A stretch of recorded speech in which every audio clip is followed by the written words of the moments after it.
하나님의 열심이 우리를 구원했습니다. 아멘. 여호와의 열심이 우리를, 저와 여러분을 구원한 줄 믿습니다. 자, 오늘 본장의 서두에 있는 말씀들은 모든 일이 어둡고 우울하게 보였던 전 8장의 끝부분을 분명히 가리키고 있습니다. 그러니까 오늘 여기에서 9장 1절에 보면은 그 전에 그 백성들의 어둠 속에서 얼마나 절망 속에 있었던가 그것을 보여주고 있는데, 그 전장에 서 있는 흑암과 고통은 흑암뿐이로다라고, 아예 절망 가운데 있었다라고 이야기합니다. 자, 그렇게 절망 가운데 소망 없이 살아가고 있는 그 인생들에게 하나님께서 한 아기를 보내셨는데, 거기에 말씀한 대로 기묘자라 모사라, 바로 영존하신 자요 하나님 아버지라, 또 여기 평강의 왕이다라고 우리에게 말씀하고 있습니다. 어쩌면은 이 시대, 지금 현재 절망 가운데 있는 이 전 세계에 다시 좀 오늘 증거되는 말씀이 희망의 메시지가 되기를 원하고, 또 오늘 저와 여러분에게 그 빛이 되신 예수 그리스도를 통해서 다시 기뻐하는 그런 삶이 되기를 주님의 이름으로 축원합니다. 오늘은 절기적으로 대강절 둘째 주 우리가 예배를 드리고 있습니다. 오늘 성경 본문에 보면 첫째, 미래가 없는 절망적인 현실에 대해서 이야기하고 있습니다.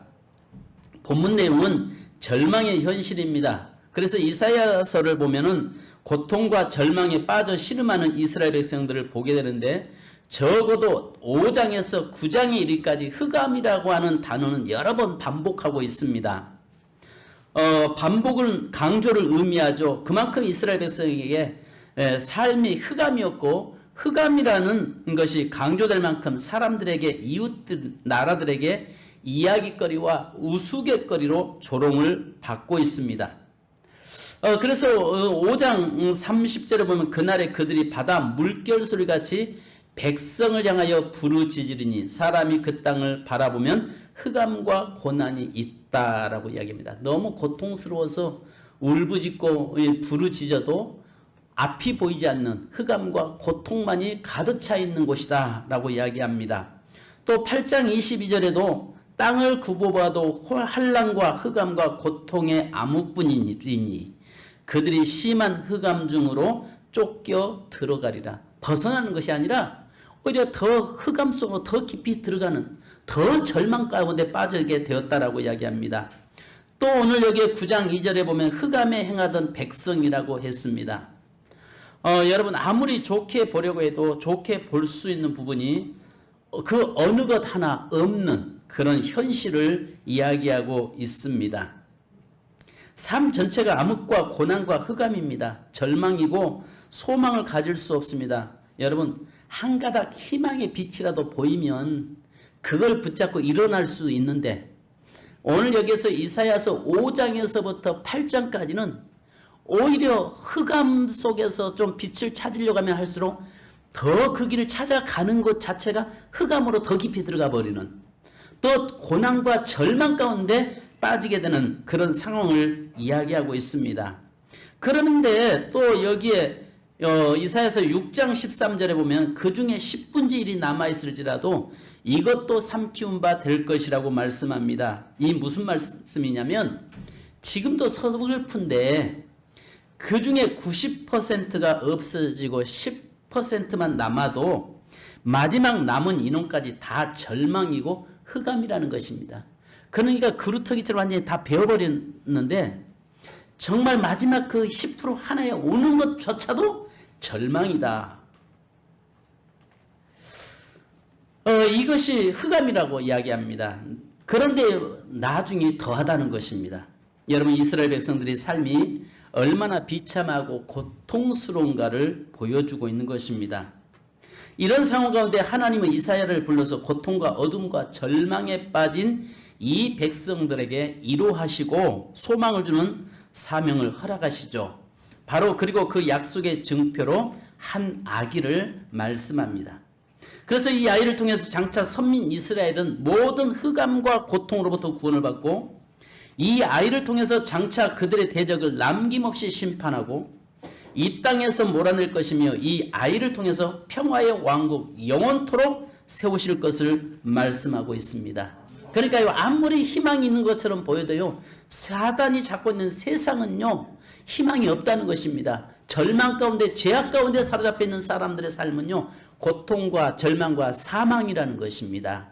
그런데 이사야서를 통해서 거기에 그 절망 가운데 빠져 있는 곳에 한 아기가 온다라고 이야기합니다. 그것은 하나님의 열심히 그 일을 멈추지 않는다라고 이야기합니다.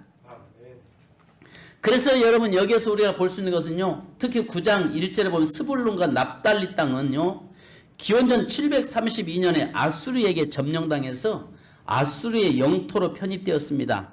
이로 인해서 많은 이방인들이 몰려와서 살게 되므로 선민으로서의 정체성이 크게 흔들렸습니다.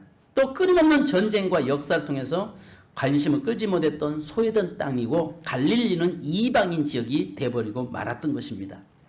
자, 그래서 이곳 사람들은 기뻐하려고 해도 기뻐할 이유가 없으며 감사하고 싶어도 감사할 일이 없으며 삶의 평강이 아니라 고통과 두려움과 소망이 없는 저주의 나날이 바로 이들의 삶이었습니다. 조금도 소망의 빛이 보이지 않았고 한 줄기의 빛도 없었습니다. 그런데 어떻게 이런 땅에, 이런 환경에서 소망이 회복되며 기쁨과 평안을 되찾을 수 있겠습니까?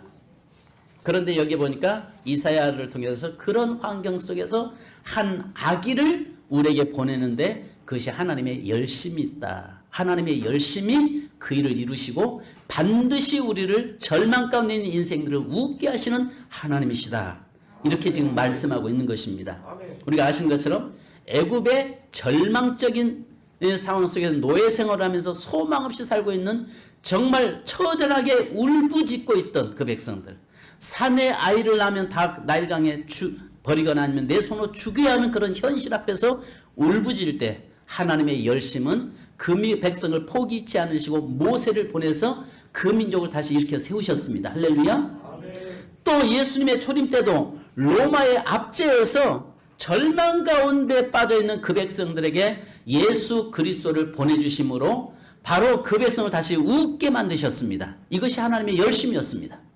또 지금 현재 우리가 살고 있는 이 땅에도 이런 현실 가운데서도 절망 가운데 빠져 있을지라도 다시 오실 예수 그리스도, 또 우리에게 예수 그리스도를 보내셔서 우리를 구원시켜 내신 것이 하나님의 열심이시다는 거죠. 그러니까 하나님의 열심은 이 일을 이루어 가시고 하나님의 그 열심으로 우리를 포기치 아니하시고 하나님의 열심으로 저와 여러분을 끝까지 붙잡는데 예수 그리스도를 통해서 다시 우리를 회복시키시고 웃게 하시겠다, 그 말입니다. 할렐루야. 그러니까 여러분, 하나님의 열심이 여러분 끝나지 않는 이상, 하나님의 열심이 저희에게서 떠나지 않는 이상 저희에게는 희망이 있고 소망이 있다는 사실을 믿으시기 바랍니다. 자, 그러면 두 번째, 오늘 여기에서 보니까 1절로 5절에 한 아기를 우리에게 보내셨다라고 이야기합니다. 이사야 선지자는요, 예수님 오시기 전 700년 전 선지자입니다. 그러니까 하나님의 열심이 그 700년 동안 진행되어 오면서 백성들의 아픔과 고통과 흑암 속에 있는 그 백성들에게 그 열심이 멈추지 않았다는 거죠. 그리고 그 열심을 통해서 반드시 메시아이신 예수 그리스도가 이 땅에 오신다는 것입니다. 그래서 그 절망 가운데서도 희망의 메시지가 계속 증거되고 있잖아요. 요즘처럼 정말 좀 이제 위드 코로나가 되는가 싶었는데 또다시 그냥 전국에 5,000명대가 넘어서고 계속 또 떠들어대고 있는, 또 새로운 변이가 나오고 또 이런 일을 통해서 절망 가운데 있지만 그러나 그때마다 주님은 우리에게 희망의 메시지를 주시는 줄 믿습니다. 이사야서를 보면 그렇게 절망 가운데서도 희망의 메시지가 계속 나와요. 그래서 이사야서 7장 14절 보면 그러므로 주께서 친히 징조로 너에게 주실 것이라. 보라, 처녀가 잉태하여 아들을 낳을 것이요 그 이름을 임마누엘이라 하리라. 이미 예수님 오시기 전 700년 전부터 바로 처녀에게 몸에서 낳을 것이고 거기에서 이름이 임마누엘, 너희와 함께 하겠다고 하는 그 임마누엘, 평화의 왕으로 오실 것을 우리 계속 이야기합니다. 또 오늘 이사야서 9장 6절 같이 읽습니다. 같이요, 시작. 이는 한 아기가 우리에게서 낳고 한 아들 우리에게 주신 바 되었는데 그의 어깨는 정사를 메었고 그의 이름은 기묘자라, 모사라, 전능하신 하나님이라, 영존하시는 아버지라, 평강의 왕이라 할 것입니다.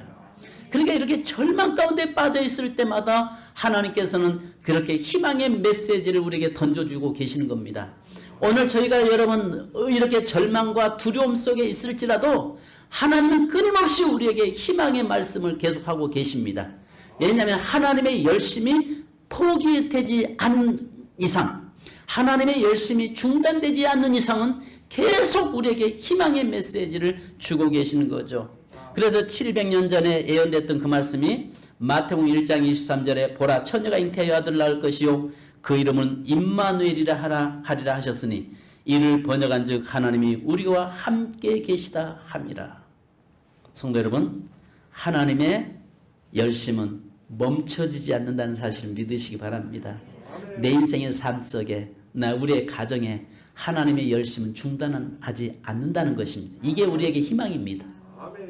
아무리 세상이 어둠 속의 터널에서 끝이 보이지 않는 터널을 지금 걸어가고 있을지라도 하나님의 열심, 여호와의 열심이 우리에게서 중단되지 않고 멈추지 않으시고 계속 일하고 계시겠다고 말씀합니다. 그러면서 한 아기를 보내시는데 바로 이 한 아기는 누굽니까? 예수 그리스도죠. 예수 그리스도인데 첫 번째 보니까 그는 기묘자라 모사라라고 이야기합니다. 기묘자 모사라는 것은요, 전쟁에 있어서 탁월한 지략가를 의미하는 단어입니다. 전쟁이나 국가의 경영에 있어서 그 누구도 상상할 수 없을 정도의 뛰어난 계획을 세우는 지혜자를 말합니다.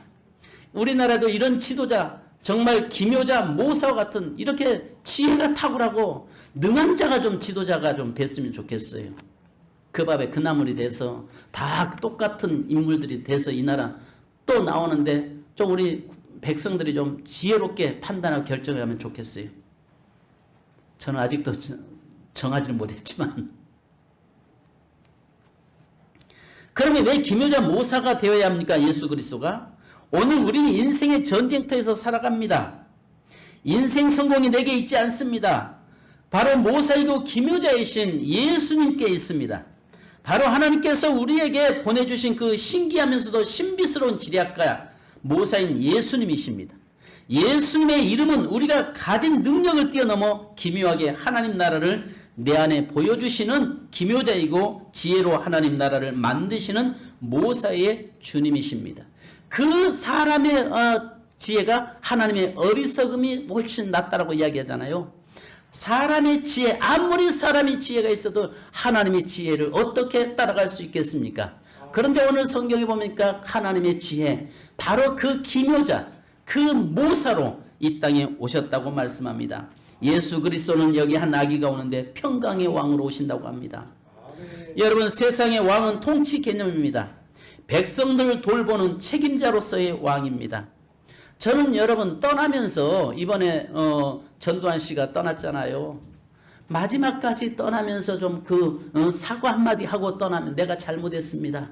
내가 이 모든 책임을 내가 지겠습니다 하고 떠나면 참 얼마나 그나마 좀 백성들에게 위로가 될 건데 끝까지 그것을 사과하지 않고 떠나가는 그의 모습을 보면서 또 지금도 묻힐 곳이 없어서 자기 집에다가 화장시켜서 자기 집에 지금 두고 있는 그 유골을 자기 집에 놓고 있는 그 현실, 참 불쌍하잖아요. 그러니까 세상의 모든 통치자들은 피 흘려야 되고 그 통치권을 유지하기 위해서 수많은 사람에게 고통을 줘야 되고 또 수많은 사람에게 정말 피와 땀과 눈물 쏟게 만드는 것이 세상의 군왕들이란 말이죠. 그런데 여기서 평강의 왕의 통치는 일반적 통치 개념이 아닙니다. 평강의 왕은 왕궁에 있는 것이 아니라 항상 백성들과 함께 하는 왕입니다. 그래서 예수님의 3년 공생애가 증명해 줍니다. 예수님은 3년 동안 사람들과 함께 했습니다.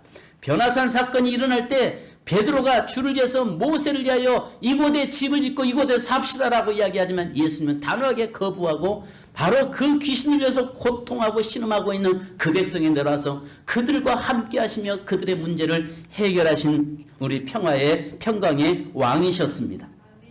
평화의 왕이라는 말은 피 흘림 없는 통치입니다. 피 흘림이 있다면 이것은 예수님의 당신이 스스로 피 흘림이었고 당신이 피 흘리심으로 인해서 우리가 사는 역사가 일어났습니다. 모든 통치자들은 자기가 살기 위해서 수많은 사람들에게 피를 흘리게 만듭니다. 그러나 유일하게 평화의 왕이신 예수 그리스도는 당신이 피 흘리심으로 인해서 그의 백성이 사는 역사가 일어났다는 사실입니다. 예수님은 스스로 피를 흘리는 방법으로 세계를 통치하셨습니다. 당신이 피 흘리심으로 인해서 만왕의 왕이 되셨고 그 당신의 피 흘리심으로 말미암아서 수많은 그의 하나님 나라의 백성들을 살리는 역사가 일어난 것입니다. 또한 세 번째는요, 여러분, 예수 그리스도 한 아기가 오시는데 전능하신 하나님이라고 말씀합니다. 전능자, 하나님은 전능자이십니다. 그는 자기의 사업을 수행하실 지혜를 가지고 계실 뿐만 아니라 또한 힘을 가지고 계십니다. 그의 가장 완전한 구원을 이루실 능력을 가지고 계신 분이십니다. 그래서 여러분, 전능하신 하나님, 어린 아기로 오셨지만 그분은 하나님이신데 능치 못할 일이 없으신 바로 그 하나님이시다고 이야기합니다. 오늘 그 전능자 하나님이 저와 여러분에게 함께하는 줄 믿습니다. 함께 하시는 걸 믿으면 아멘. 그잖아요. 바로 전능하신 하나님이, 능치 못할 일 없으신 그 하나님이 당신을 희생하면서까지 그 희생하지 않아도 얼마든지 우리를 통치할 수 있지 않겠습니까? 그런데도 평화의 왕으로 피 흘리심으로 또 전능하신 하나님으로서 우리와 함께 하십니다. 또한 여러분 뭐라고 합니까? 그는 영존하시는 아버지, 영혼의 아버지시다라고 이야기합니다. 아버지의 개념이 뭡니까? 통치자라는 말이고 보호자라는 말 아니겠습니까? 바로 아버지가 가족 자녀들을 책임져 주지 못하면 그 가정은 참 힘들고 어렵죠. 그런데 여기서 보니까 영존하시는 아버지, 영혼의 아버지, 우리의 모든 삶을 영원토록 우리의 아버지가 되셔서 우리의 보호자가 되시고 우리를 여기에 이 삶을 이끌고 계시는 분이시다라고 이야기합니다. 그래서 영존하신 아버지로서 예수님은 우리의 보호자가 되신다 말씀하고 있습니다. 마지막 세 번째로 여러분, 하나님의 열심히 이 일을 하셨다는 것입니다. 할렐루야. 우리 9장 7절 같이 다시 한번 또 읽습니다. 9장 7절입니다. 시작. 그 정사와 평강의 더함이 무궁하며 또 다윗의 왕자와 그의 나라에 군림하여 그 나라를 굳게 세우고 지금 이후로 영원히 정의와 공의로 그것을 보존하실 것이라. 만군의 여호와의 열심히 이를 이루시리라. 따라서 합시다. 만군의 여호와의 열심히 이를 이루시리라. 할렐루야. 그 하나님께 영광입니다. 우리 하나님이 나에게 이 열심을 가지고 나를 이끌어 가시는 그 하나님께 영광입니다. 할렐루야. 자, 그러면 오늘 여기서 여호와의 열심이라는 단어는요, 성경에 구약 성경이면 6번 등장합니다.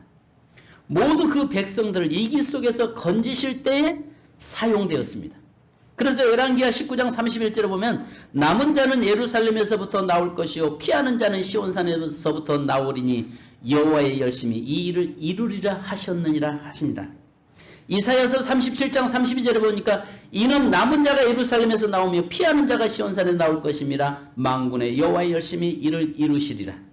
이사야서 62장 1절에 보면 나는 시온의 의가 빛같이 예루살렘의 구원이 햇불같이 나타나도록 시온을 위하여 잠잠하지 아니하며 예루살렘을 위하여 쉬지 아니할 것인즉. 하나님의 열심히 멈추지 않고 우리를 흑암에서 건져내고 어둠 속에서 우리를 이끌어내시고 분명히 그 열심을 통해서 우리에게 그 예수 그리스도를 보내시겠다라고 말씀하고 있는 것입니다. 그래서 예수님도요, 요한복음 5장 17절을 보면 예수께서 그들에게 이르시되 내 아버지께서 이제까지 일하시니 나도 일한다 하시매. 그 열심이, 하나님의 열심은 식지 않는다는 거죠. 할렐루야. 하나님의 열심은 식지 않는다는 거. 우리의 열심은요, 때로는 식기도 하고 때로는 열심 내다가 포기하기도 하지만은 하나님의 열심은 멈추지 않는다는 거예요.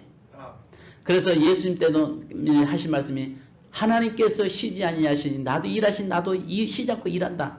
바로 하나님의 열심이 그를 쉬지 않게 만드신다는 것입니다. 그래서 이사야 시편 121편 4절에 이스라엘 지키시는 이는 졸지도 아니하시고 주무시지도 아니하시리로다. 여러분, 열심을 한자로 풀이하면요, 더울 열의 마음심이잖아요. 즉 열심이란 마음의 열이 날 정도로 한다는 뜻입니다. 그러니까 만약에 내게 있는 열정이 식어버리면 열심이 사라져버리는 거죠. 그러니까 내 안에서 열정의 마음, 뜨거운 마음이 사라져버리면 내가 하던 일도 포기해버린다는 것입니다. 근데 내게 열정이 있을 때 열심히 그 일을 이끌고 가는 것입니다. 하나님의 마음이, 우리를 향한 마음이 식지 않는다는 거예요. 우리의 마음이 뜨겁다는 거예요.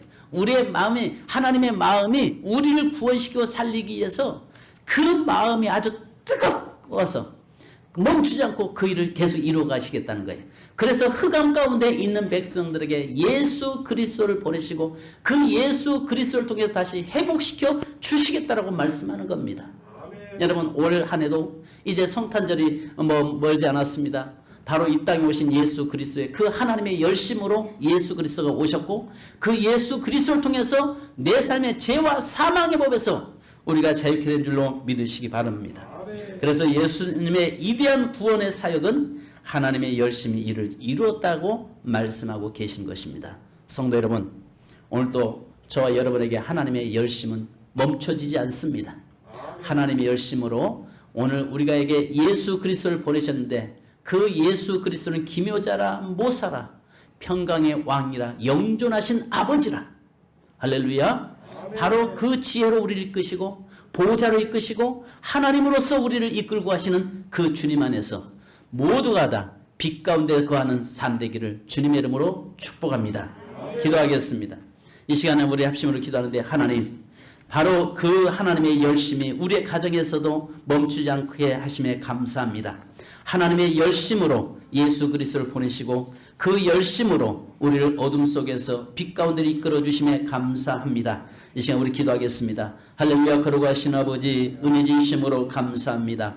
여호와의 열심이 그 일을 멈추지 않게 하시겠다고 말씀하신 주님, 바로 절망 가운데 사방을 봐도 어둠이요, 또 더 깊이 들어가면 갈수록 더 어둠 속으로 깊이 빨려 들어가고 있는 블랙홀과 같은 그런 환경 속에 있을지라때에 하나님께서 한 빛을 보내신데 아기를 보내시거는데 기묘자라 모사라 영존하신 하나님이요 전능하신 자요 평강의 왕으로 이 땅에 보내주신 그 하나님, 바로 그 구원자이신 예수 그리스도 우리에게 보내신 것은 하나님의 열심이라고 우리에게 말씀하시니 감사합니다. 주여, 사랑하는 모든 성도들에게 하나님의 가정마다 하나님의 열심이 멈춰지지 않게 하시고 중단되지 않도록 인도하여 주옵소서.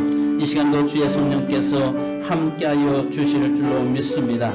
거룩하신 주님, 저에게 함께 하시고 아버지 하나님이여 주의 말씀 안에서 아버지 스스로 인도해 주옵소서. 감사드리며 예수님 이름으로 기도하옵나이다.